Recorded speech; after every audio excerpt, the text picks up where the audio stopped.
Luis, voy a salirme.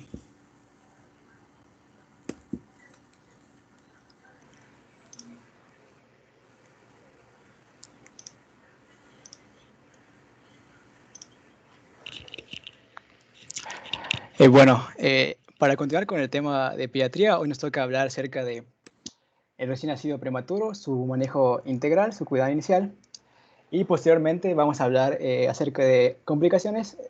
Hoy solo vamos a hablar dos, mañana me parece que nuestro compañero Oscar va a hablar de las demás.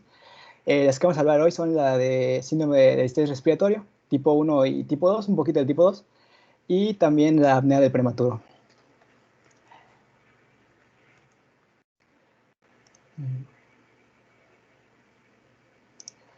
Bueno, primero vamos a definir al recién nacido. La OMS lo define como el recién nacido que es prematuro, es aquel que nace antes de las 36 semanas o antes de los 259 días de vida después del último día de periodo menstrual. Básicamente el menor a 36 semanas. En cuanto un poco de la epidemiología, se estima que aproximadamente 15 millones de partos prematuros al año en el mundo y en teoría la biología te decía que más de uno de cada 10 partos van a ser prematuros en el mundo. Entonces es una cuestión que es muy común y hay que estar preparados para ello. La etiología va a ser multifactorial. Aquí hay una tablita que estaba en el Nelson, donde te dice qué factores te pueden predisponer a un parto prematuro. Estos ya se ven un poco más en ginecobstetricia. Fetales, placentarios, uterinos. De los maternos es importante también las infecciones de tracto urinario, otros como rupturas de prematuras de membranas. Entonces, básicamente es una etiología multifactorial. Es importante también entender que mientras menor edad tenga el bebito, el recién nacido, va a tener una mayor morbimortalidad. Y bueno, entre las primeras causas de morbimortalidad que hay, te decía que era la patología respiratoria. Aquí les puse tres entidades que son las más comunes. El primero pues, es el que vamos a hablar más adelante, que es el síndrome de estrés respiratorio. La apnea, específicamente vamos a hablar de la apnea del prematuro. Y el tercer punto es la displasia broncopulmonar, que esta se va a dar más crónicamente y es por el uso de oxígeno o asociada a uso de oxígeno. Esta se va a ver el día de mañana. Y esta sería un poco de la definición. Ahora, ¿cómo vamos a evaluar la edad gestacional? Les puse dos tests. Ese es el test de Ballard y también está el test de Capurro. Sé que muchos hemos escuchado acerca de estos. Este es el menos usado en la práctica clínica. ¿Por qué? Porque tiene un apartado, como podemos ver, es neurológico. Entonces, el bebito recién nacido suele tener afectada muchas veces el sistema nervioso. Entonces, no es un test que es poco práctico en la clínica actual, pero pues hay que conocerlo también, ¿no? Tiene más o menos 2 semanas de exactitud y se basa tanto en madurez física como en neuromuscular. Y se puede utilizar después de las 24 horas de que nació el bebé y hasta 4 días después. Nada más para que lo conozcan. Y ahora vamos a pasar al que seguramente muchos de nosotros hemos usado cuando estuvimos en pediatría el año pasado. Cuando entramos a la sala de parto a atender al bebito, nos hacían a muchos de nosotros llenar el apartado del bebé y dentro de esto venía el test de Capurro, que pues va a contar de 5 apartados: la forma de la oreja, el tamaño de la zona de las mamallas, la formación del pezón, la textura de la piel y los pliegues plantares. Y una vez que tú calcules el puntaje que el bebé haya tenido en el momento del nacimiento, lo vas a sumar a una constante que es el 204 y lo vas a dividir entre 7 y vas a tener prácticamente tu edad estimada por Capurro. Va a tener un margen de error, te manejan algunos libros de una semana y yo encontré que igual es de más o menos 18 días. Es el más usado en la práctica clínica y se va a usar sobre todo en recién nacidos de mayores a 29 semanas de gestación. Es importante también hablar del peso. La OMS te lo clasifica como peso extremadamente bajo al nacer, cuando es de menos de un kilo, muy bajo al nacer, menor a kilo y medio, y peso bajo al nacer, menor a 2,5 kilos. Luego está el peso normal o adecuado y el peso macrosómico. Sin embargo, lo más importante aquí, no solo conocer el peso, obviamente tener un peso bajo al nacer de menor a 1.500 o a 1.000 es pues de mal pronóstico, pero lo más importante es correlacionar con la edad que tenga actualmente el bebito, o sea, su edad gestacional real. Y para eso hay muchas escalas. Está esta tablita que es también la pudimos llenar cuando estuvimos en la rotación de pedia, que es la tabla de Lubchenco. en donde básicamente con la semana que tú calculaste con el capurro y con el peso que ya hayas calculado del bebé, vas a poder poner graficar tu peso y te va a dar, si está entre el percentil 10 y el 90, pues va a ser un peso adecuado para la edad gestacional o un crecimiento adecuado para la edad gestacional. Si está por debajo del percentil 10, pues va a ser pequeño para la edad gestacional, y si es mayor a 90, pues ya va a ser grande para la edad gestacional. Entonces es muy importante correccionar el peso, sobre todo con la edad gestacional, no por sí solo, aunque sí suele ser un poco de pronóstico, un peso muy bajo, un mal pronóstico. Eh, Ahora, importante, ¿cómo se clasifica el recién nacido prematuro de acuerdo a las semanas? Pues la OMS maneja esta clasificación. Son 3 apartados. Mucha gente lo igual lo divide quizá en 4, dividiendo este último en 2, pero por lo general son 3. El extremadamente prematuro, que va a ser el que es menor a 28 semanas. El muy prematuro, que es el que va de 28 a 32 semanas de gestación, y el moderadamente prematuro a prematuro tardío, que va a abarcar desde la 32 hasta la 37. Ya subdivididas, pues el moderadamente prematuro va a ser el que tenga de 32 hasta menos de 34 semanas.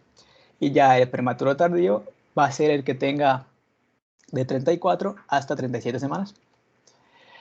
Aquí unos datos o características más bien de cada uno de ellos. Podemos ver que obviamente el de peor pronóstico va a ser extremadamente prematuro, porque va a ser el que va a estar más inmaduro al momento del nacimiento. Va a tener mayor pérdidas insensibles, su piel no va a estar creatina todavía, por lo que va a haber mayor evaporación, pérdida de calor. Va a tener una inmadurez intestinal y una inmadurez pulmonar. Los alvéolos todavía no van a estar maduros, y los hemocitos tipo 2 tampoco, por lo que va a tener un déficit de surfactante. El muy prematuro pues va a tener más pérdidas insensibles que el moderadamente tardío, va a tener una variación intestinal mayor a la del prematuro, extremadamente prematuro, y aquí ya va a estar un poco más creatinizado, todavía va a estar inmaduro pulmonar. Aquí es importante que obviamente al momento de que ya vais a ver que va a haber un parto prematuro inminente, pues vas a tener que aplicar lo que ya sabemos que es la moderación pulmonar con corticosteroides, solo si el parto va a ser inminente.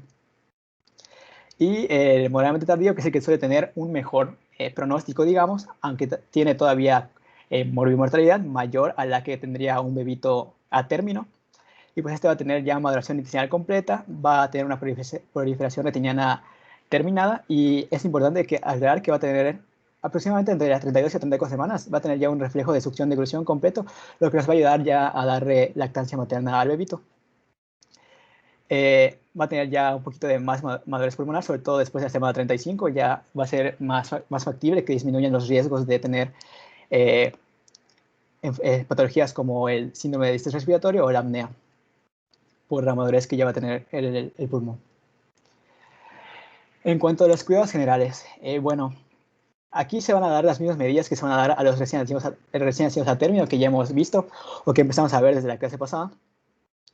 Básicamente limpiar las vías respiratorias, iniciar la respiración y cuidar el cordón umbilical, la que ya mencionó la doctora la clase pasada, que se sigue dando aquí en México sin el consentimiento, si no me equivoco, era la eritromicina o cloranfenicol como profilaxis ocular. También estaba la vitamina K para profilaxis de enfermedad hemorrágica del recién nacido. Y entre otras cosas hay que vigilar sobre todo la glucosa. Hay que ver que no baje de 47 miligramos por decilitro, y se puede vigilar en cada 6 horas. Las bilirrubinas se tienen que vigilar, se puede vigilar 2 veces al día o cada 24 horas los primeros días. ¿Por qué? Porque el hígado del bebito va a estar inmaduro. Entonces, al estar inmaduro tiende a producir más bilirrubinas. Y también hay que aclarar que en este momento de inmadurez la barrera hematoencefálica va a estar un poquito más permeable. Entonces, hay que estar vigilando que no pueda producir una hiperbilirubinemia que pueda derivar en un kernicterus. También es importante las medidas de higiene, evitar infecciones, sobre todo porque el sistema inmune va a estar disminuido en los bebés. De esto vamos a hablar un poquito más adelante. Y bueno, importantísimo monitorizar a los recién nacidos, sobre todo la frecuencia cardíaca, frecuencia respiratoria y temperatura corporal. ¿Quiere agregar algo, doctora? Perdón, tenía apagado mi micrófono. No, está muy bien, continúa. Ok. Bueno, ahora vamos a hablar de cada uno de los apartados. Iniciamos con el control de la temperatura. Aquí les puse pues dos imágenes de lo que ya conocemos muy bien, que es la cuna de calor radiada y la incubadora, que pues nos habló un poco el día de ayer nuestro compañero Eric en reanimación neonatal. Y aquí pues es importante conocer los mecanismos de los mecanismos de pérdida de calor que hay en el bebito, ¿no? Son cuatro. En el recién nacido, porque no está caracterizada su piel, el más común o por el que va a perder más calor pues, suele ser la evaporación. Sin embargo, también por el flujo de aire nos va a provocar una pérdida de calor por convección. Igual el bebito va a irradiar calor hacia objetos que no están en contacto con él. Y por último, también cuando está en contacto con alguna superficie, por conducción va a perder calor, sea las manos del pediatra o el colchón de la cuna. Pues aquí está un poquito más explicado. Mayormente, pues lo más común es la evaporación. Nada más para tener en cuenta cómo pierde calor el recién nacido. Esto aplica pues, para todos los recién nacidos a término y pretérmino. Lo que pasa Por aquí eso con el... en las cunas cerradas se pierde menos calor. Así es, porque está, creo que mantiene la humedad la incubadora, entonces pierde menos incluso agua por evaporación. Sí, no tiene los focos, o sea, la radiación disminuye y además dentro de la incubadora está en un ambiente húmedo, porque hay una charola de agua debajo, que eso hace que cuando entre el aire, pues humidifica el ambiente. Entonces, hasta la de convección disminuye la de evaporación disminuye en esta incubadora. Entonces, en la otra es donde se comentó ayer que a veces usaban unas sábanas de plástico para evitar esas pérdidas. Bueno, ahora hay que tener en cuenta que el recién nacido pretérmino pues va a tener, no va a poder controlar su temperatura adecuadamente, su termorregulación va a ir a la baja. Se debe porque hay mayor superficie corporal, menor grasa subcutánea, va a haber menor cantidad de grasa parda y masa muscular, y sobre todo lo que ya habíamos mencionado antes, su creatinización no va a estar completa. Eh, Aquí dato curioso, bueno, la piel suele madurar más rápido eh, que otros órganos cuando ya está en su vida postnatal y la maduración suele ocurrir aproximadamente a los 21 días. El sistema nervioso central va a estar inmaduro, entonces va a producir que no tenga una adecuada termorregulación. Y esto lo maneja mucho la OMS y creo que lo hemos escuchado mucho. Es lo que viene, lo que se conoce como fomentar los cuidados canguro, que es el contacto piel con piel. Esto es muy importante y se ha hablado mucho durante los últimos años y creo que ya lo hemos escuchado. Es importante tener en cuenta que cuanto menor y más inmaduro sea un recién nacido, más alta tendrá que ser la temperatura ambiente para mantener su termorregulación. Entonces, aquí esta es una definición de la GPC, del ambiente térmico neutro, que básicamente es la temperatura ambiental en la que el bebito va a poder desarrollar su metabolismo sin que tenga que gastar demasiado oxígeno y demasiada glucosa. Va a ser la temperatura óptima para que su metabolismo sea con el menos consumo de oxígeno posible y de glucosa. Eh, Aquí bueno, son las temperaturas ideal según la Asociación Americana de Pediatría. La axilar se debe encontrar entre 36.5, la rectal 37.5, la piel abdominal debe estar entre 36 a 36.5, aproximadamente 36.5. Esto nos comentó nuestro compañero Eric ayer, la importancia de estar preparados ante un parto pretérmino, como pues con una temperatura ambiente de la habitación donde van a ser de 23 a 25. Precalentar la cuna de calor radiante es importante, al igual que la incubadora con la que vas a trasladar al bebito de la sala de partos. También hay que calentarla previamente. Lo que ya mencionó la doctora y también Erika ayer, la bolsa, si es que se cuenta con ella, de manta de polietileno. Y también es importante colocar gorros en la cabeza del bebé, incluso hasta guantes. Eh, los recién nacidos que sean menor a 1,5 kg, dice la guía que debes colocarlos inmediatamente en la incubadora humidificada lo más rápido posible para que no tengan la pérdida de calor. Y cuando el recién nacido alcanza, esto varía de acuerdo a, pues más al doctor y al hospital, ¿no? Te decía la guía que aproximadamente después de 1,600 gramos ya podrías trasladar, o si tú consideras que el bebito está bien, de la incubadora a una cuna de calor radiada. Y también, bueno, esto lo encontré en la guía, se sugiere realizar el primer baño mínimo 24 horas después del nacimiento y posteriormente se puede realizar cada 4 días. Explicaban que dentro de, bueno, la explicación era que porque No había demostrado que se perjudique a la termorregulación el bañarlo cada 4 días, ni tampoco a las infecciones, y sobre todo también te decía que mínimo 24 horas, porque debías dejar que la vermix esté el mayor tiempo posible en la piel del bebé para evitar la evaporación.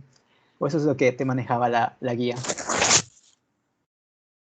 Aunque en nuestro medio pues no se respeta, ¿verdad? Se bañan casi, bueno, a los prematuros no, se les, a los prematuros como se les va en observación, no se les baña inmediatamente, puede variar, depende de la gravedad que tenga, puede ser que no se lleguen a bañar nunca, solamente se les limpia cuando está en lo que se pueda asear, el aseo de la piel.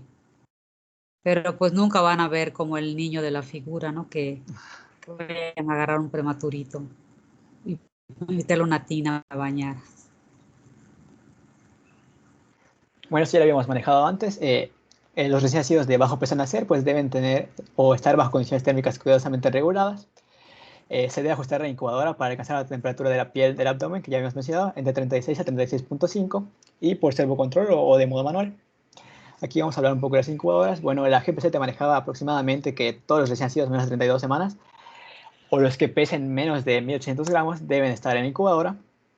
Y pues es el uso más común en la práctica, como ya mencionó la doctora, al estar cerradas también conservan mejor la humedad y mantienen el ambiente de temperatura neutro, que es lo que necesitamos para que haya un menor consumo de oxígeno y de glucosa o metabólico. Y pues bueno, siempre hay que tener disponible una precalentada antes de cada parto prematuro, no programado.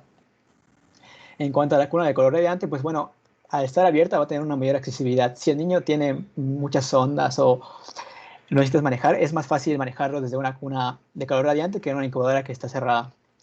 Y pues bueno, te decía la guía también que debes manejarlo aquí en periodos cortos, ya que al ser abierta, pues es difícil mantener la neutralidad térmica. Y se va a encontrar también dentro de la sala de partos y en la UCI. Ahora vamos a pasar ya a lo que viene siendo la patología pulmonar o las afecciones pulmonares que tiene un recién nacido prematuro, que básicamente pues su función pulmonar va a estar comprometida por diversos factores. Lo más común es por la inmadurez, tanto del sistema nervioso central como de la musculatura respiratoria. Va a haber un escaso desarrollo alveolar, no van a estar desarrollados totalmente los alveolos y va a haber un déficit del surfactante porque van a estar inmaduros los neumocitos tipo 2, que aunque bien es cierto producen un poco de surfactante, no es suficiente. También va a haber un menor número de cavidades alveolares y va a haber un aumento del grosor de la membrana alveolocapilar.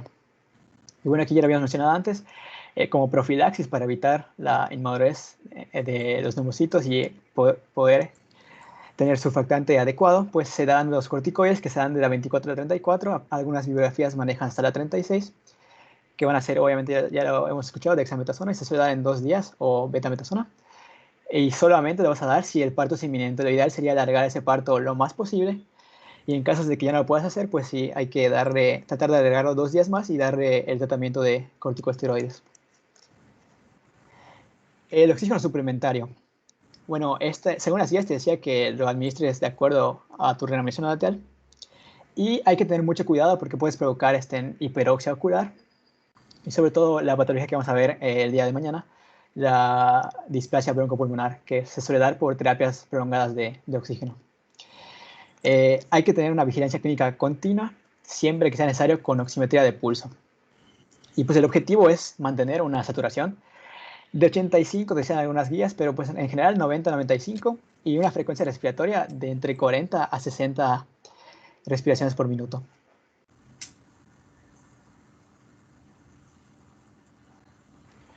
Ahora vamos a hablar ya de los requerimientos hídricos y nutricionales. Aquí te decía la GPC del recién nacido prematuro, que aproximadamente pues, lo que requeriría en el primer día serían de 70 a 80 mililitros por kilo por día y podrías ir subiendo a 10 mililitros hasta que alcance el día 6, que es lo que va a necesitar en promedio. Obviamente pues todo es individualizado. Hay que tener en cuenta, es muy importante, que va a haber una pérdida fisiológica de peso del recién nacido en el recién nacido a término suele ser entre un 5 a 10% la pérdida de peso fisiológico en la primera semana. Sin embargo, en los recién nacidos pretérmino, esta va a variar desde 10 hasta 15%. Y lo más común, si esto creo que lo comentó ayer mi compañero Eric, no estoy seguro, creo que sí, que se va a perder máximo 3% del peso inicial en 24 horas. Es lo máximo que puedes perder de peso en un recién nacido fisiológicamente. Y este peso lo suelen recuperar a los 15 días, decía la bibliografía. Obviamente esta pérdida fisiológica se va a deber principalmente a que pues, va a tardar la alimentación y sobre todo a la pérdida de líquidos, tanto por evaporación y también porque el riñón todavía no puede concentrar mucho la orina. Entonces va a ser principalmente por pérdida de líquidos y hay que tenerlo en cuenta que es algo fisiológico. Pero fíjate que no pierden tanto. Es esa Ujú, agua que estaba en los pulmones cuando se nace, cuando los pesan, ujú. pues tienen un peso y los pulmones todavía no están completamente libres de líquido, ¿no? Entonces hay exceso de líquido, por decir, está sobrehidratado el bebé al nacimiento. Entonces entre eso y la adaptación, en lo que se adapta para la alimentación, es lo que hace que baje esa cantidad de peso, pero no más. Y luego ya cuando ya come mejor, pues ya se estabiliza y ya puede subir de peso fácilmente.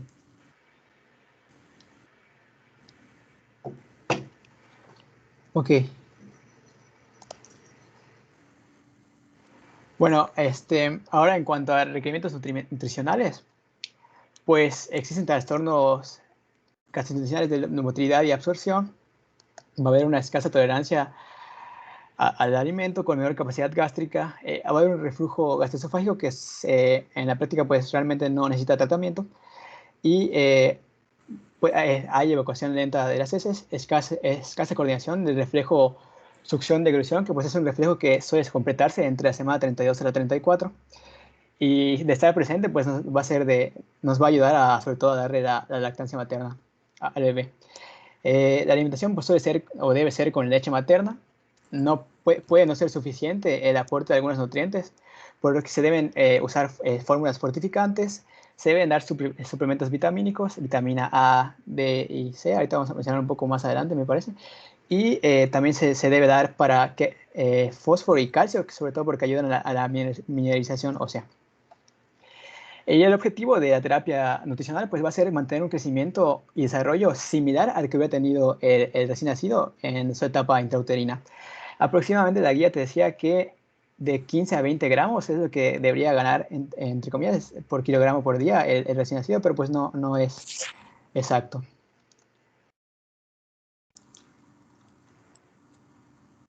Eh, como ya dije, se recomienda iniciar lactancia materna a libre demanda y hay que priorizar la alimentación por succión al seno materno siempre y cuando tenga el reflejo de succión-deglución. Y en caso de no ser viable por succión, pues se debe individualizar. Todo va a ser individualizado para los recién nacidos. Es importante también administrar hierro y vitaminas A, D, E y C, sobre todo cuando alcances un volumen de leche de 100 miligramos por kilo por día. Por lo que yo estuve leyendo, se da aproximadamente en la segunda a la sexta semana. Ya puedes empezar a administrar el hierro y las vitaminas. Bueno, las vitaminas puedes dar incluso antes. Sobre todo es importante también la vitamina D para la mineralización. Se individualiza el, porque los recién nacidos prematuros, pues generalmente tienen otras complicaciones. Entonces, aunque la recomendación es iniciar la vía oral lo más pronto posible para fomentar el trofismo a nivel intestinal, a veces no es posible. Entonces, lo que se hace se complementa con alimentación parenteral. Pero un recién nacido prematuro que ya ha superado toda esa etapa y que solamente está para crecimiento, suben un poquito más de lo que mencionaste en la anterior, suben alrededor de 30 gramos por día.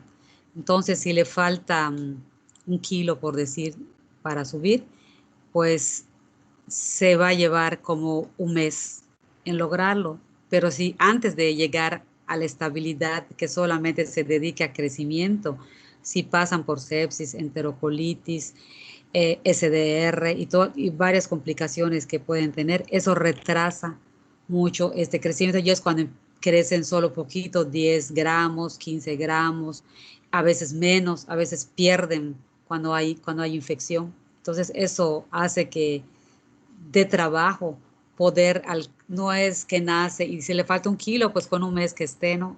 O sea, porque se dan de alta hasta que tienen 1,900 o 2 kilos. Antes de eso no se puede dar de alta porque no es capaz de mantener la temperatura. O sea, es muy riesgoso que los padres puedan tener ese cuidado o que puedan detectar alguna complicación por debajo de ese peso. Entonces, la indicación del alta del prematuro es el que alcance los 2 kilos cuando menos. Y eso puede llevar pues mucho tiempo y se tiene que individualizar porque aunque en general podemos saber en qué porcentaje van a desarrollar enterocolitis, lo vamos a ver en las siguientes clases, podemos saber o en general, o sea, qué porcentaje le da enterocolitis, qué porcentaje se asfixian, qué porcentaje, lo vimos en la clase de ayer, cuántos necesitan reanimación o natal, pero cuando tenemos al recién nacido a uno enfrente, no sabemos en cuál parte de la estadística está. Entonces, se individualiza porque no se puede hablar en general de específicamente, aunque existen las guías, pero no sabemos este paciente específico en qué parte de la guía está y qué es lo que va a seguir.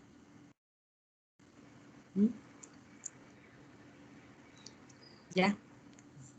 Bueno, aquí un poco de las guías, que ya sabemos que se deben individualizar, nada más para tener en cuenta que en general los premativos tardíos se debe implementar la prueba de succión no nutritiva para estimular el reflejo de succión, que tenga una mejor coordinación de la deglución.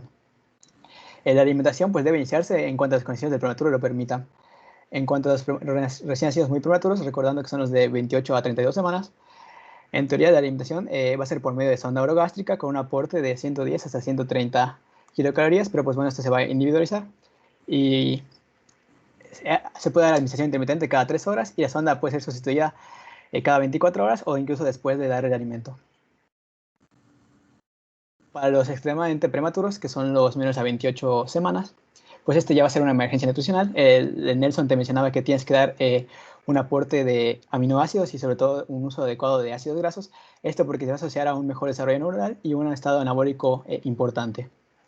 Pero pues como ya sabemos, todo esto se va a individualizar. ¿Y cómo voy a valorar yo el crecimiento del bebito?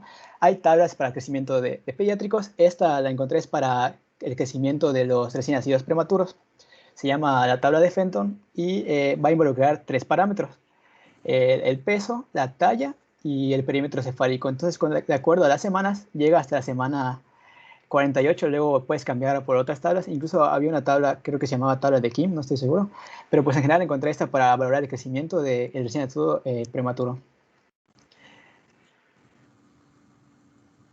En cuanto al sistema inmune, pues ya sabemos que va a estar inmaduro, así como sus otros sistemas. Entonces es importante prevenir las infecciones. Los recién nacidos prematuros se van a ver comprometidos por una disminución de la inmunidad innata. Van a disminuir su barrera cutánea, su mucosa gastrointestinal. Decía también el libro que va a haber disminución de las proteínas del complemento. Incluso va a haber una disminución de la respuesta inflamatoria y fagocitaria. La protección específica materna o la IgG va a estar disminuida en prematuros. Y pues es importante en todo, tanto la guía como el libro, te decía que lo importante para prevenir todo esto pues era la higiene, tanto de los padres como de los cuidadores y de los procedimientos que se vayan a realizar. Obviamente ya conocemos esto, pues los 5 momentos de la higiene de manos. Es importante prevenir las infecciones en el bebito.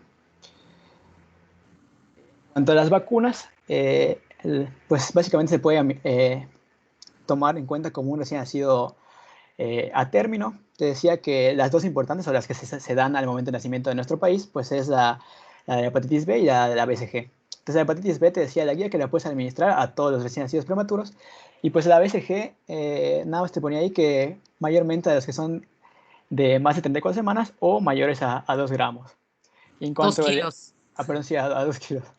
Y en cuanto al egreso, pues básicamente ya dijo la doctora lo del peso, ¿no? Que era básicamente aproximadamente 2 kilos, ¿no? Pero pues básicamente hay muchos criterios en la guía de cuándo debes egresar al recién nacido. Obviamente es individualizado, pero pues básicamente se basan sobre todo en que ya tenga una termorregulación adecuada, que tenga un control de respiración adecuado, una estabilidad respiratoria, o sea, que su saturación no baje, se mantenga, que no tenga episodios de apnea, que no tenga ninguna dificultad respiratoria y sobre todo muy importante que tenga una buena alimentación y que su peso esté adecuado.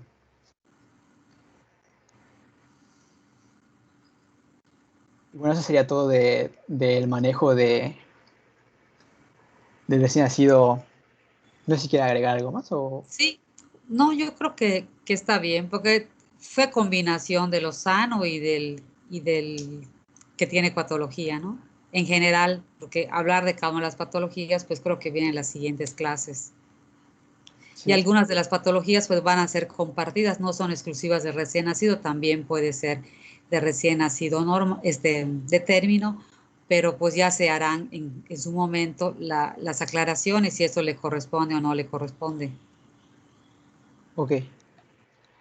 Bueno, pues básicamente es el manejo aproximado del recién nacido prematuro. Ahora nos toca hablar de las complicaciones del recién nacido prematuro, que va a ser lo que se va a enfocar la clase de hoy y probablemente la clase de mañana. Yo les voy a hablar, vamos a empezar primero con la apnea del prematuro.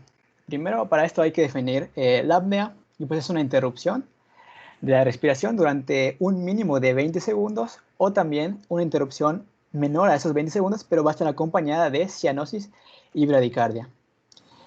Esto se va a deber sobre todo a la apnea del prematuro a una inmadurez del control respiratorio.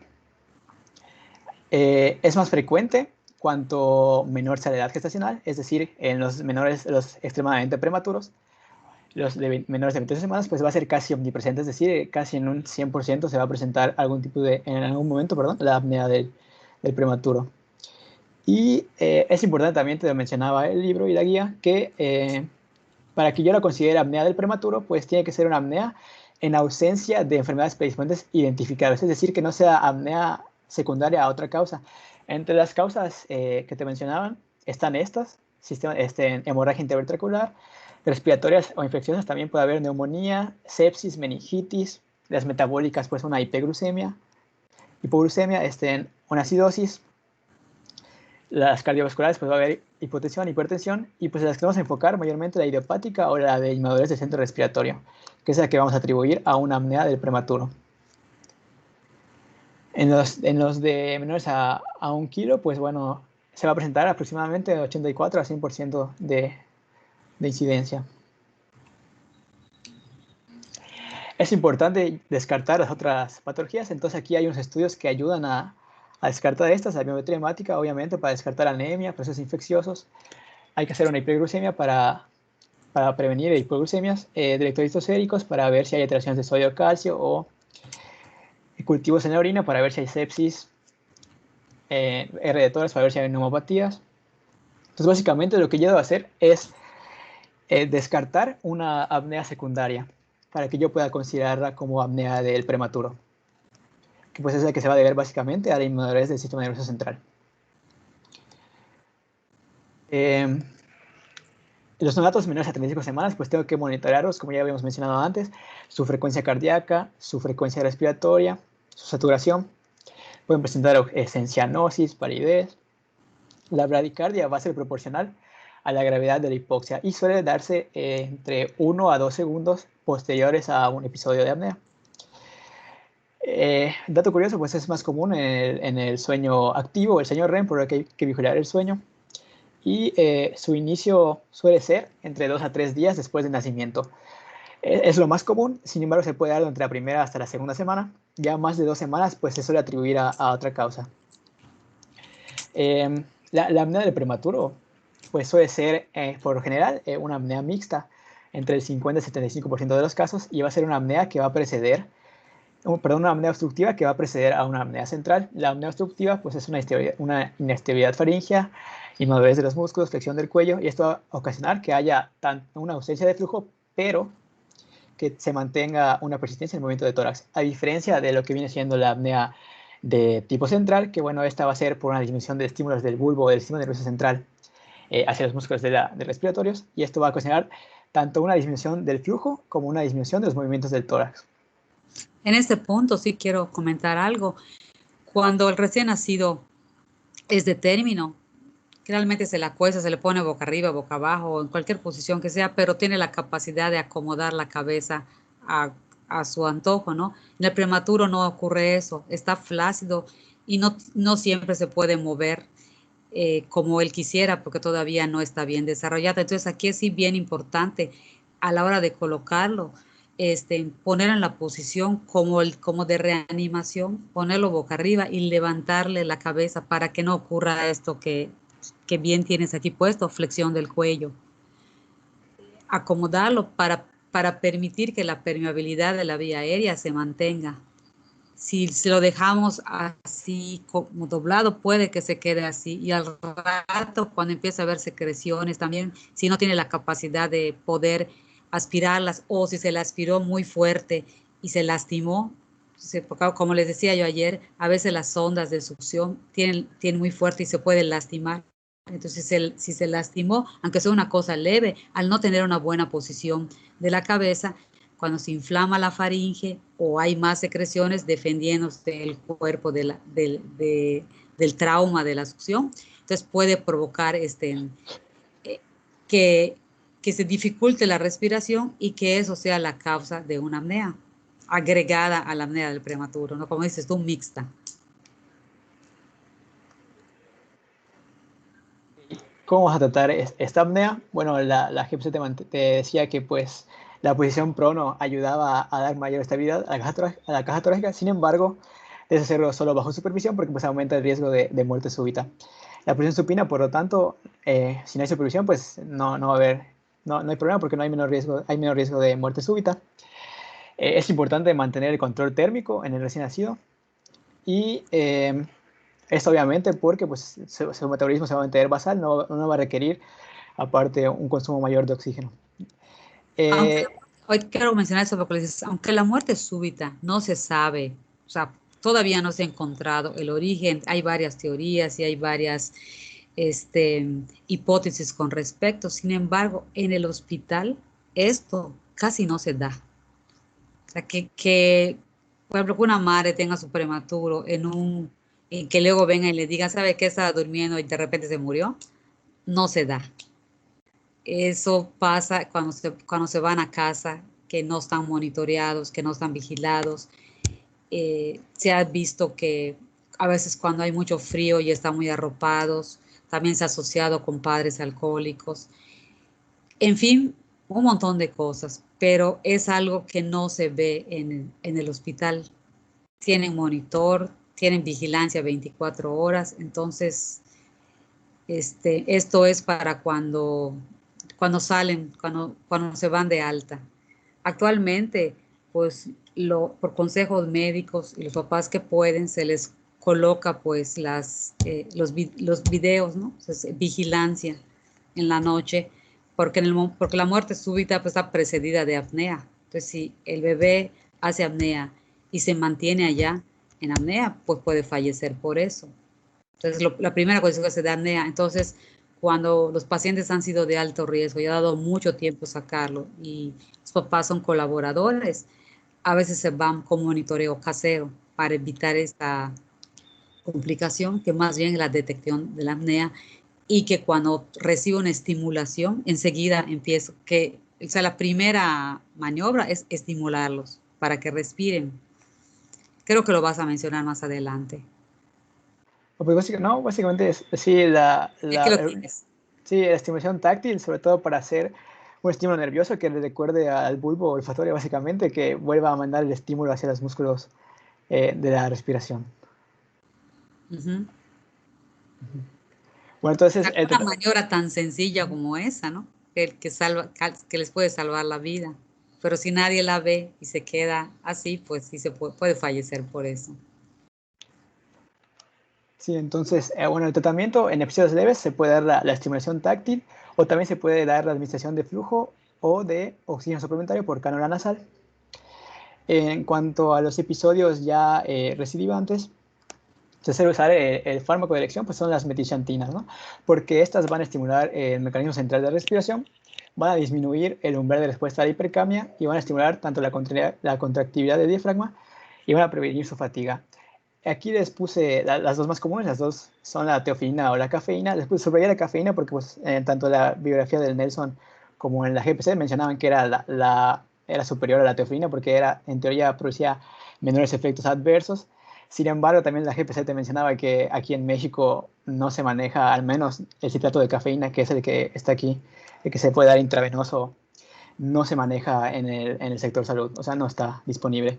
Pero pues nada más hay que tener en cuenta que cafeína y teofilina son los tratamientos ideales para las recidivantes, Se suele dar una dosis de impregnación y suele estar seguida por dosis posteriores, ya sea de mantenimiento por vía oral o intravenosa.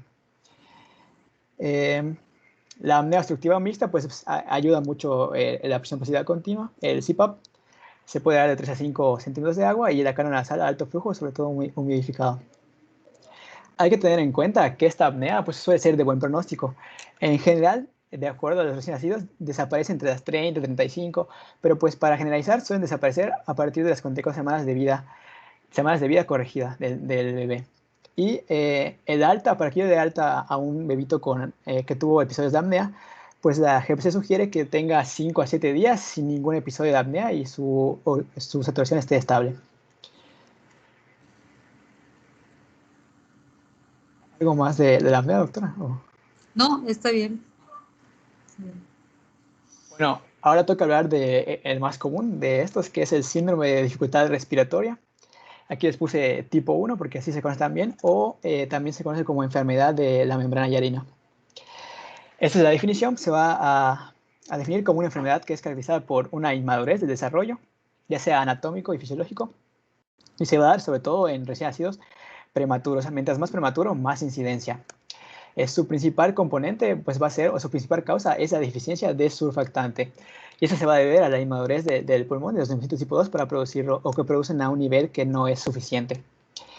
Esta deficiencia surfactante va a causar atelectasias pulmonares o microatelectasias que van a dificultar el intercambio gaseoso. Entonces se va a caracterizar sobre todo por una dificultad respiratoria progresiva que puede llevar a la muerte si no damos el tratamiento oportuno o adecuado. Ahorita voy a explicar más de esto, nada más aquí pues recordar, linfocitos tipo 2 producen surfactante y pues la deficiencia surfactante va a provocar un colapso alveolar que va a provocar las microatelectasias. Ahora vamos a hablar un poco de su incidencia. Ya habíamos mencionado como es similar a la apnea del prematuro, mientras menor sea, mayor incidencia. Los prematuros extremos, menores a 28 semanas, tienen de 60 a 80% de incidencia. Los prematuros o muy prematuros, de 32 a 36, pues tienen un 15-30% de incidencia. Y pues se observa menor, la biografía manejaba igual un 5% de los de 36 a 37. Sin embargo, pues esto ya se va a ver, es más raro porque en general a la semana 35 ya debe estar maduros los neumocitos tipo 2. Hay que recordar que el surfactante se va a empezar a secretar por los neumocitos tipo 2 desde la semana 24. Sin embargo, es un surfactante que no es suficiente para la respiración extrapulmonar, extrauterina. Entonces, ¿qué se necesita? Pues un aumento del cortisol fetal, que este se va a dar aproximadamente entre las 32 a 34 semanas, para que los neumocitos tipo 2 logren madurar y producir mayor surfactante, que es el que se va a requerir. Obviamente, al no darse esto, se da lo que ya habíamos mencionado antes, que es la terapia con corticoides para maduración pulmonar. Entre los factores de riesgo para esta enfermedad, pues los asociados van a ser hipotermia, asfixia, diabetes, no esteroideos, que no dar esteroides, perdón, como profilaxis, y pues se ha visto que los varones tienen más factores de riesgo de presentar este síndrome de distrés respiratoria. Aquí un poco de la fisiopatología. Esta imagen es del Nelson y pues se lo menciona que es como que un círculo vicioso. Lo principal aquí, bueno, obviamente tenemos los factores de riesgo, pero lo principal va a ser una disminución del surfactante. Esta disminución del surfactante, que es necesario para mantener la tensión superficial, va a causar que el alveolo, después de la expiración, que es cuando va a estar, se vaya a pegar porque no hay surfactante adecuado. Esto va a empezar a generar atelectasias progresivas o microatelectasias. Entonces, el bebito, al estar colapsados los alveolos o un porcentaje de estos, le va a hacer una dificultad respiratoria. Entonces, aquí se va a ver alterado el coeficiente de ventilación-perfusión, sobre todo la parte de hipoventilación, porque aunque le llega suficiente perfusión sanguínea, no va a llegar el aire ni el intercambio gaseoso. ¿Esto qué va a provocar? Obviamente, aumento del dióxido de carbono, hipercapnia, que baje la saturación de oxígeno, que haya una acidosis respiratoria que posteriormente se puede volver mixta. Y esta acidosis y esta hipercapnia, ¿qué me van a provocar? Mayor disminución del surfactante y una vasoconstricción pulmonar. Que ahora lo que va a hacer la vasoconstricción pulmonar, pues va a afectar más a nuestro coeficiente de ventilación-perfusión, porque ahora va a afectar a la perfusión. Va a llegar menos perfusión alveolar. va a haber una alteración del metabolismo del epitelio de los alvéolos y se va a provocar lo que viene siendo alteraciones del epitelio, disminución aún más del surfactante y se va a provocar lo que se conoce como la membrana hialina, ¿no? Básicamente te lo manejan así como un círculo vicioso. Ya en los casos más graves, pues puede llegar hasta al shock hipotensivo. Eso es con respecto a la patología de esta enfermedad. Mientras se va instalando este círculo, cuando nacen, realmente como desde antes del nacimiento, desde la semana 24, 28, ya se empieza a producir la surfactante. Entonces hay como una reservita por allá, pero a la hora de que tenga que usarse para todo el árbol en respiratorio, para todos los broncos, los neumocitos no tienen la capacidad de secretar con la velocidad a la que se requiere. Entonces, por eso se instala, no la vamos a ver en el momento que nace. Puede nacer, nos puede sorprender que respira muy bien, está perfecto, ¿no? Pero conforme van pasando las horas, se empieza a instalar, se empieza a ver la taquipnea y se empieza a ver cómo se va deteriorando y cómo pues ya es una patología bastante frecuente y ya se espera, pues no pasa más, se prepara para intervenir y tratarlos. Correcto.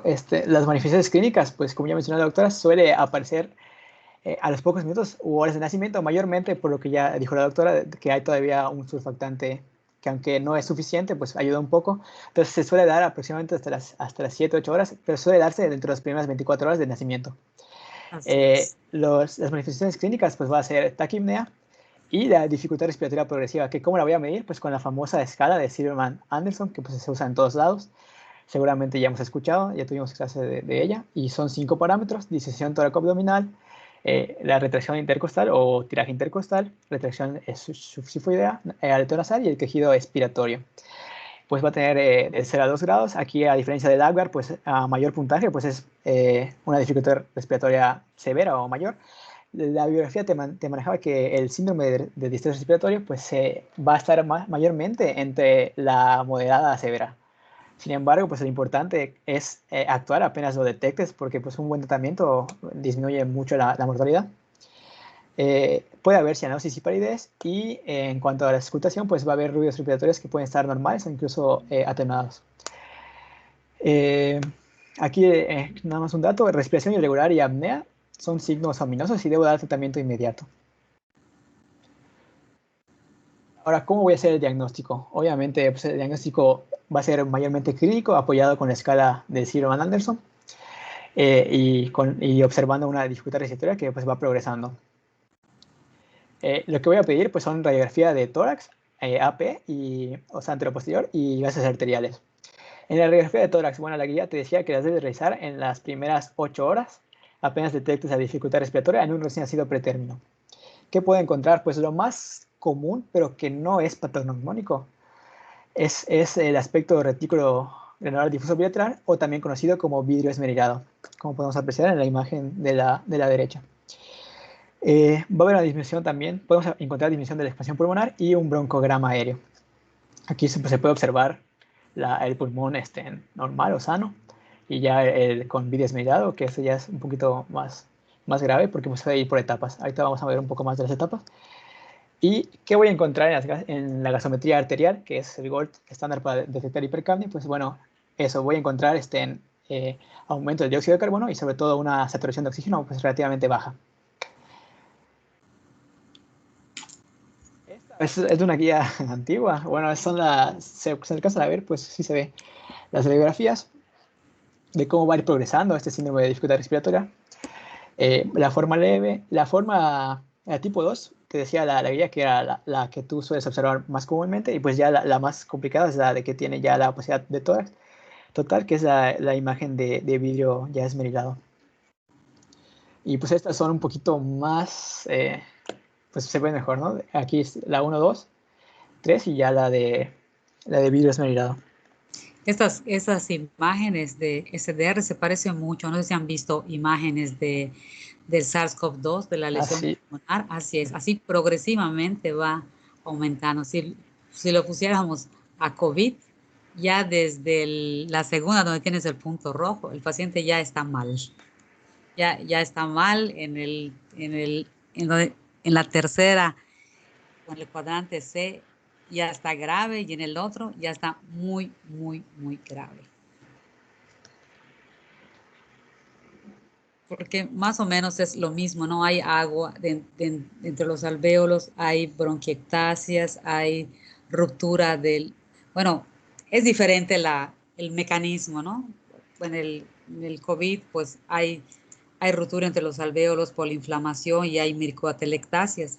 Aquí no, acá si no están maduros, si no existen esos tabiques por la inmadurez, pues puede suceder eso, pero lo que hay un proceso microatelectasia porque no hay la suficiente tensión superficial para mantener el alvéolo abierto, entonces hay que mantenerlo abierto.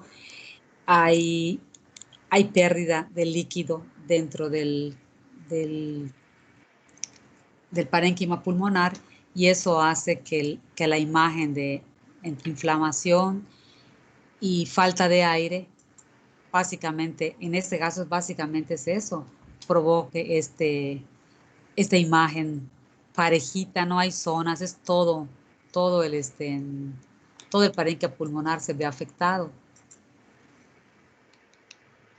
Y, y los vasos también se ve como un aumento de los vasos, pero porque, ¿cómo les diré? Como que no puede llegar bien, no puede haber ese intercambio gaseoso que está porque no hay aire, entonces se ve como una sobrecarga de flujo que no es tan real, pero así se ve en la imagen. O sea, aunque la imagen sea igual, la fisiopatología es exacta, ¿no? Pero radiológicamente son muy parecidas, es lo que quise decir. Ok. Bueno, pasemos al tratamiento. Ya lo diagnosticamos con la clínica, Silverman Anderson, la gasometría y la radiografía. Ahora, ¿cómo lo vamos a tratar? La guía te decía manejo inicial, pues evitar, como en todas, hipotermia para que no haya un requerimiento mayor de oxígeno, un metabolismo acelerado. Aquí puedes dar como manejo inicial oxígeno suplementario. Se prefiere dar una menor concentración posible para mantener la frecuencia cardíaca a 100 latidos por minuto. Y también, como ya hemos visto, pues en casos de ser necesario, reanimación neonatal. El tratamiento de elección pues va a ser la terapia con surfactante. Se prefiere sobre todo pues, el natural sobre el sintético, suelen ser bovinos o porcinos. Y también es importante la terapia ventilatoria. Hay que dar oxígeno suplementario para mantener una saturación pues, entre 90 y 95, 85 93. Y aquí lo importante es el CPAP. ¿Por qué? Porque ha demostrado que como terapia de profilaxis, o sea, es decir, antes de que yo llegue a la terapia de tratamiento con surfactante, le puedes dar un CPAP profiláctico con puntos nasales y sobre todo a los recién nacidos de más de kilo y medio, que son los que van a tener pues mejor pronóstico para esta patología. Le puedes dar el CPAP y ha demostrado que disminuye necesidades de surfactante y asistencia mecánica. En caso de que no me responda al CPAP profiláctico, pues bueno, ahí ya tendrá que llegar un especialista que sepa poner el surfactante, que si no me equivoco es intratraqueal, y ya se va a dar manejo en la unidad de cuidados intensivos pediátricos, ¿no? En la UCI. Es Neonatales, pero... interfacial y también tiene su técnica, ¿no? La técnica intenta de que se distribuya, no es tirarlo nada más en la tráquea, sino que hay que posicionar al bebé eh, para diferentes, no sé cómo explicarles ahorita, pero hay que virarlo de un lado, del otro lado, lo van moviendo de tal manera que cuando pasen el surfactante, de alguna manera intentar asegurar que se distribuya por todo el halo respiratorio y que no se vaya solo a un bronquio, no que sea parejo. Por eso tiene su técnica. Generalmente se hace intubados, ¿verdad? Los que tienen CPAP no están intubados. El bebé que tienes en la foto tiene un CPAP. Si ven, tiene allá unas cánulas nasales, que el CPAP puede ser nasofaringeo, en este caso es nasal, y la presión de flujo pues es continua, es fuerte y se mantiene mientras el bebé no abra la boca. Generalmente no la abren, entonces no se pierde esa presión. Cuando el bebé abre la boca, entonces se prefiere poner un CPAP nasofaríngeo con unas mascarillas como las que vimos para reanimación, se fija muy bien para que no se escape el aire. Tienen válvulas las cánulas, las mascarillas son especiales para CPAP, tienen válvulas de exhalación, porque no se puede dar presión continua sin ninguna salida, ¿verdad? En este caso no la tiene porque su salida es su boca. Si de algún momento siente mucha presión, pues va a abrir la boca y por ahí va a perder esa presión el bebé. Puedes regresar a la anterior, se me olvidó comentarles algo de un error que cometí si hoy en mi clase pasada. Estas imágenes se ven también en los adultos y de ahí salió el SDR del adulto, que es el síndrome de dificultad respiratoria del adulto y que también le agregaron una parte que, o sea, existe membrana hialina, SDR1 y 2 en recién nacido. Esas imágenes, si fueran del adulto, correspondían a un SDR, o sea, a un síndrome de dificultad respiratoria del adulto y que a veces le dicen síndrome de insuficiencia respiratoria del adulto, y le pusieron esta denominación porque asemejaba a la imagen de un SDR de niños, se le pusieron el adulto para distinguirlo de la neonatal, porque la fisiopatología es distinta. Pero después también se puede dar esta patología en niños que no son recién nacidos, en lactantes mayores, entonces le pusieron síndrome de dificultad respiratoria del adulto en niños y que ahora lo han simplificado y le llaman síndrome de insuficiencia respiratoria aguda, pero no es lo mismo. En la clase pasada, no sé por qué razón, ahorita que cuando lo oí me di cuenta, dije que era una patología crónica, no, es aguda. El síndrome de dificultad respiratoria a cualquier edad que fuera, siempre es una patología aguda. En los adultos se ve, como les digo, como ya les dije, se ve en SARS-CoV-2 o en cualquier patología donde el paciente haga falla orgánica múltiple. Hay un daño estructural sobre el pulmón que asemeja a eso, habla de que el paciente está muy grave. En el adulto se debe a un aumento de la permeabilidad de la membrana alveolo-capilar y hay un daño alveolar difuso y hay un edema allá donde se escapan proteínas y ese escape de proteínas provoca más inflamación. Creo que han visto este síndrome cuando han visto en adultos, se puede dar por infecciones, una neumonía severa también lo puede dar, pero generalmente está relacionado con un proceso sistémico y que afecta el pulmón, o sea, que no es solo el pulmón lo que está afectado, como ocurre en el ejemplo que le estamos diciendo del SARS-CoV-2, afecta el pulmón, pero afecta también otras estructuras, interviene allá coagulación, inflamación, y eso hace que el daño pulmonar sea fuerte. Y cuando la patología pulmonar es crónica, pues en el adulto hablamos del EPOC, y en el niño, en estos casos de recién nacido, se habla de la displasia broncopulmonar, que serían las crónicas que quedarían como secuelas después de cualquiera de cualquiera de esos eventos. ¿Quedó claro?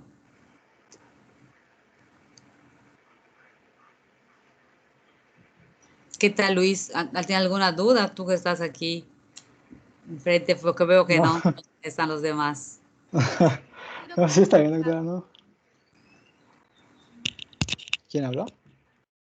Creo que sí está bien, doctora, sí, sí, sí. Sí, sí, ok. Gracias. Bueno, regresando al tratamiento del Esa ya bebito de... habíamos terminado esta.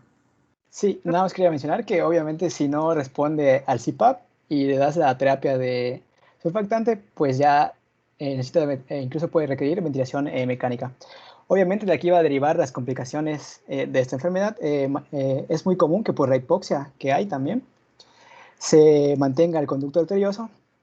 También otra complicación que podemos encontrar es el neumotórax por la alta presión que van a tener los alveolos que sí están abiertos o que no están colapsados todavía.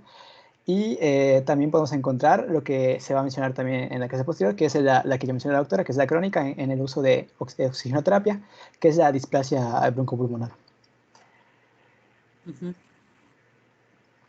Ahora, pasando, esta no es en sí del prematuro, pero pues no está de más mencionarla porque es el síndrome de dificultad respiratoria tipo 2, el que ya mencionamos antes de la membrana hialina, es el tipo 1, y pues este es el tipo 2. Suele ser un diagnóstico diferencial, sin embargo, pues sí lo puedes notar un poquito la diferencia entre ambas. Este va a ser un síndrome clínico con taquipnea autolimitada y va a estar asociada a un retraso de la eliminación de líquido. Es decir, en el tipo 1 es porque no hay surfactante y en el tipo 2 porque no se puede reabsorber bien el líquido pulmonar fetal a la hora del nacimiento o se reabsorbe lentamente de manera inadecuada. Esta, te decía la biografía, que pues, se presenta de 3.6 perdón, 3.6 por cada 1000 recién nacidos a término. Esta es otra diferencia que suele ser, se suele presentar mejor dicho, en recién nacidos a término o casi a término, rayando el término, a diferencia de la incidencia tanto de la apnea como el tipo 1, que se va a dar más en recién nacidos prematuros, extremadamente prematuros, o sea, los de menos de 28 semanas. Los factores asociados, pues gestación gemelar, asma materna, parto precipitado. Sobre todo se asocia mucho a la cesárea sin trabajo de parto, porque pues, el bebé no va a hacer un trabajo grande por sí solo por respirar, entonces se queda ahí el líquido y provoca lo que viene siendo ya la taquipnea transitoria del recién nacido. También importante mencionar la diabetes gestacional. Y bueno, un poquito de la fisiopatología, pues va a ser por una ineficacia de la expresión o la actividad de los canales de sodio epiteliales de sodio epiteliales y de la ATPasa, sodio ATPasa. ¿Esto por qué? Porque pues, al no poder reabsorber el sodio de la luz, no vas a poder jalar el agua que está dentro de la luz pulmonar, entonces se va a quedar ahí o va a haber un retraso en la eliminación, entonces esto va a provocar la taquipnea transitoria. Que por lo general pues es mucho mejor pronóstico que las otras patologías. Va a tener un inicio, o se va a caracterizar por un inicio precoz de taquipnea, con tiraje o quejido, por lo cual nos puede confundir pues, con un síndrome de distrés respiratorio. Y en ocasiones muy raras puede haber cianosis. En teoría suele mejorar con suplementación mínima de oxígeno, menor a 40% de oxígeno. Y en la auscultación pues vamos a encontrar, no vamos a encontrar, perdón, ni crepitantes ni sibilancias. En la esfera de tórax, a diferencia de los hallazgos del vidrio esmerilado y la condensación broncopulmonar en el tipo 1, pues aquí quizá lo más común pues va a ser la trama vascular pulmonar periliar prominente y también puede haber incluso líquido en fisuras o pequeños derrames pleurales, que son raros también. Aquí, a diferencia del anterior, pues no va a haber hipercapnia ni acidosis o va a ser muy, muy infrecuente. Y el requerimiento de soporte con presión positiva es infrecuente, realmente no lo va a necesitar. Se va a tratar con medidas de soporte. Se ha visto un poco de evidencia de que el albuterol, que es un protagonista, pues suele reducir la duración de esta taquipnea transitoria. Sin embargo, pues suele responder bien al soporte de oxigenoterapia. Sí, Y en pues, general lo necesita,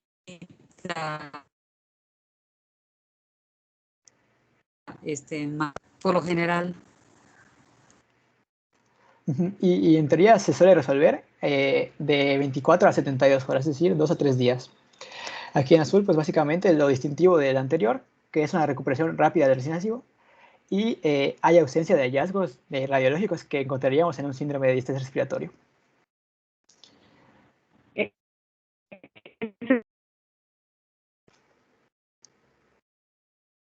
Se llama SDR2, también se puede llamar.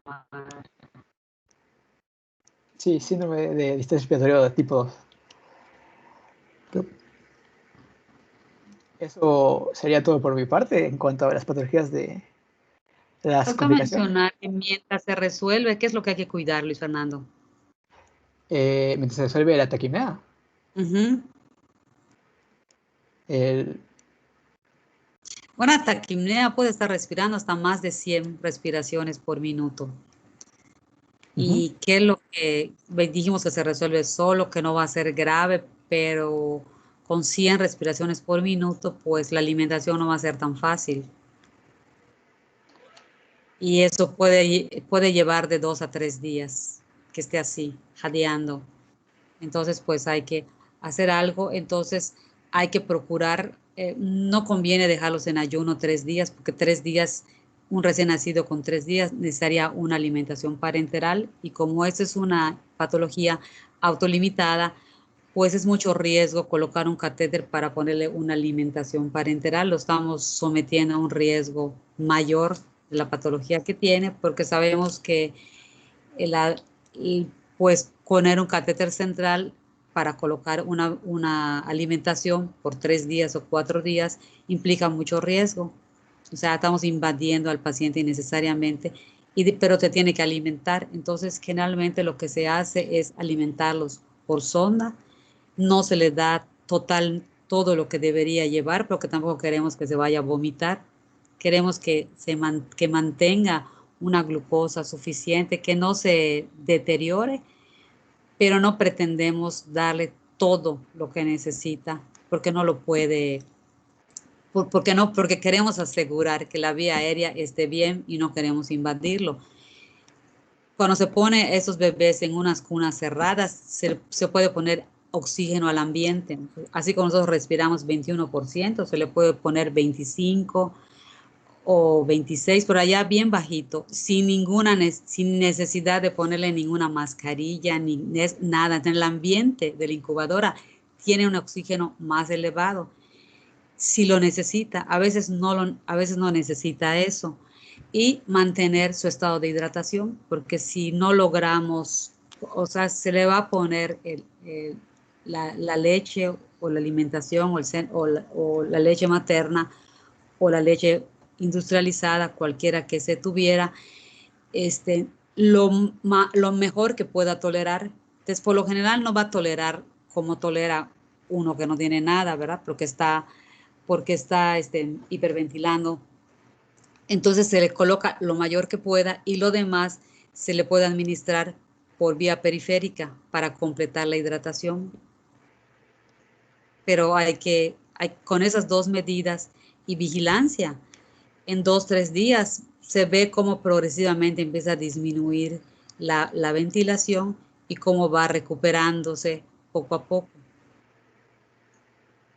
Y pues tratar de mantenerlo, evitar todo, ¿no? O sea, hay que tomarle la glucosa para ver que no haga hipoglicemia, mantener el ambiente, generalmente se tienen en incubadora, ¿por qué? Porque el mantener la temperatura, aunque sea de término, provoca estrés. Y lo que se intenta es que esté lo menos estresado, que solamente esté dedicado a respirar para eliminar el exceso de líquido en pulmones que no ha podido hacerlo por alguna razón, pero evitar todo lo que pudiera afectar en un momento dado, que eso se lleve de la mejor manera fisiológica. Entonces, a ellos no los vas a dejar en una cuna normal sin nada, hay que cuidarle temperatura, principalmente la temperatura, la hidratación, se monitorea también por cualquier otra, porque pudiera ser también, no están fuera de riesgo de que después de tanta taquipnea que en un momento dado se agregara apnea también, por un momento dejara de respirar. No es lo frecuente, pero hay que estar cuidado. Con los prematuros y con los recién nacidos, hay que ir delante de ellos, ¿no? O sea, estar preparado para todo lo peor, y que al final no le pase nada, pero no descuidar ese punto de que lo tengan ingresado, que les haga una apnea y que nadie lo vea. También deben estar monitoreados.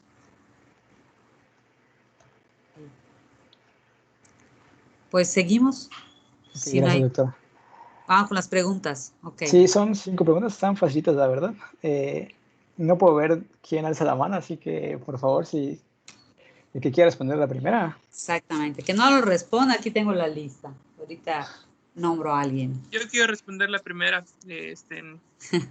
¿Cómo se clasifica recién nacido prematuro de acuerdo a sus semanas de gestación? Pues es un recién nacido extremo, menos de 28 semanas, muy de término, menos de 32, o sea, 28, 32 semanas, y pretérmino menor a 37. También van a ver que esto no es universal, ¿no? Frecuentemente salen otras nuevas clasificaciones, a ver, los chiquititos los vuelven más, pero es una buena idea tener algo de que esta clasificación existe, ¿no? Aunque no se vayan a pelear si ven en otro libro otra. No son universales estas. Ok, pues sí, muy bien, Eduardo. Extremadamente prematuro, muy prematuro y moderadamente prematuro. A la 2, ¿alguien quiere responderla? Yo la puedo responder.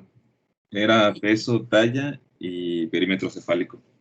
Muy bien. ¿Qué parámetros se valora la tabla de Fenton? Que recordar es la tabla que valora el crecimiento de prematuro ya en su etapa postnatal. Y pues sí, peso, talla y perímetro cefálico.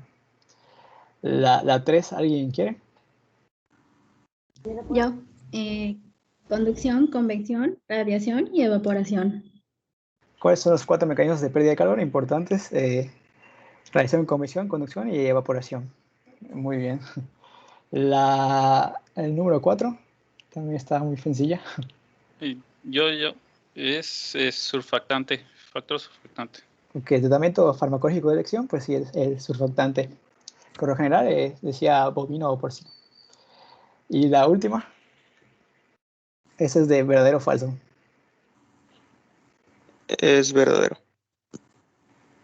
Correcto. La taquimnea es una taquimnea que suele ser más frecuente en los recién nacidos a término y pues suele responder a las medidas de soporte y se suele resolver de 24 a 72 horas. Y pues realmente estuvieron muy sencillitas. Eso sería todo por mi parte. Las referencias que usé pues es el Nelson y las GPCs de cada uno de los trastornos. Y sería todo por mi parte, doctora. Eso estuvo bien, todas tus preguntas fueron respondidas, o sea, quiere decir que te atendieron. Estuvo muy bien. Eso es lo que prepararon para hoy, ¿verdad? Entonces, para mañana es enterocolitis, retinopatía, displasia y hemorragia ventricular. Correcto. Sí, doctora. Ok. Pues podemos dejarlo acá. Si no hay más dudas, y nos vemos mañana a las 11. Doctor, yo tengo 2 preguntitas antes de que terminemos. Sí, dime, José Eduardo. La meta para saturación de oxígeno para evitar hiperoxia, porque no queremos que caiga ni en retinopatía ni en una displasia broncopulmonar y que consecuentemente tenga otras cosas, ¿cuál debe ser? ¿Hasta cuánto de oxígeno debe ser? Porque vi que ahí sí dice que 90, que 95, pero hay que recordar que su hemoglobina es especial. Es fetal, es fetal. Ajá. Es que tenga por arriba de 90 va a estar bien. No pretendemos que llegue a 100. Ok. La otra preguntita es para la aplicación de surfactante. En recién nacidos extremos que van a tener probablemente menos del 1,5 kilos y no se les puede dar el CPAP, ¿se da de forma profiláctica el surfactante? ¿O se espera a que se gaste y cuando tenga problemas se le pone? No se espera que se gaste. Cuando es un recién nacido extremo, como les digo, no va a ser la dificultad respiratoria desde que nace. Pudiera ser que requiriera intubación desde que nace porque viniera con hipoxia o porque tuviera algo más, no por SDR y que esté intubado. Y entonces notar que cuando está intubado y se le pone un ventilador, se nota que el bebé requiere incrementar los parámetros del ventilador y se sospecha y se sabe que va a ser SDR. Y en ese momento se le puede tomar una placa porque en casi todos los que tienen terapia intensiva neonatal tienen rayos X dentro de la sala. Entonces pueden tomar fácilmente una radiografía. O bien, si ya se sabe la fisiopatología de que esto va a ocurrir, más si tuvo hipoxia o si tuvo daño al momento de nacer y pasan 3-4 horas y se ve que los parámetros del ventilador con los que lo estaban manejando ya no les son suficientes. Empieza a querer respirar por su cuenta, cambio de coloración, se sospecha que pueda existir SDR y entonces se administra en ese momento el surfactante. Si tienes en ese momento la radiografía, la tomas. Si no la tienes por clínica, ya sabes qué es ese problema y lo das. En el caso que no estuviera intubado, nace el bebé, sabes que lo puede tener. 4 horas, 6 horas, como está monitoreado, se ve cómo incrementa la frecuencia respiratoria, se sospecha que esto puede ser, se le toma radiografía. Si no se puede tomar radiografía, se descarta que esto fuera por hipotermia, por deshidratación. Las 3 más frecuentes, que sea hipotermia, por deshidratación o hipoglicemia. Descartadas esas 3, no puedes tomar placa, no vas a esperar 8 horas más hasta que esté más disneico para intervenir y poner tu surfactante, la pones de una vez. y la pueden poner, sin tubo, aunque generalmente se pone con tubos. Si la pueden poner sin tubo, se pone sin tubo y se apoya con un CPAP, con un CPAP. Y si esto no va a ser suficiente, pues de una vez se intuba también. Entonces la respuesta es no hay que esperar hasta el final. Desde los primeros signos que dan de que este es un diagnóstico posible y está en la edad de eso, de la membrana hialina, se debe de administrar el surfactante. Ok, ok, gracias, doctora.